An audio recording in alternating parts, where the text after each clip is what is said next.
અમને દિવાળી પહેલાં સરકારે છે ને એમના કર્મચારીઓને 2 હાથે લાની કરી, બધું બોનસ ને બધું પગાર પંચનું બધું વધાર્યું એમને.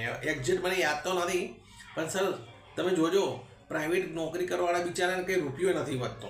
અને આ લોકો એમના સરકારી કર્મચારી બાબુ જે હારા કોઈ જિંદગીમાં કામ નથી કરતા, નવરા ધૂપ 2 કામ માટે 3 ને 4 ધક્કા ખવડાવે પબ્લિકને, એ લોકોને વધારી દીધું. આ બધા પૈસા ક્યાંથી આવે?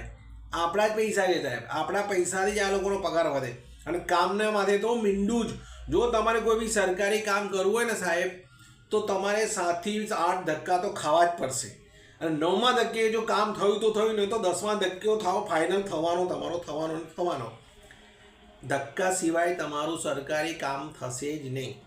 એટલે એ જ વસ્તુ કહું છું કે તમે છે ને કોઈ બી કામ કરતાં પહેલાં 100 વાર વિચારજો સર. કારણ કે સરકારી કામ એમને નથી થતા, પૈસા બી આપો, ઘૂસ આપવી પડે. અને એ બી તમારી ફાઇલ છે ને એ લોકોમાં 10 થી 12 દિવસ ચડાવે, મહિનો તમારે નોકરીના ધક્કા ખાવા પડે, નોકરીના દિવસો પડે, ઘરમાં કંકાસ થાય, બધું જ થાય સાહેબ, ત્યારે તમારું કામ થાય. એ બી થયું તો થયું.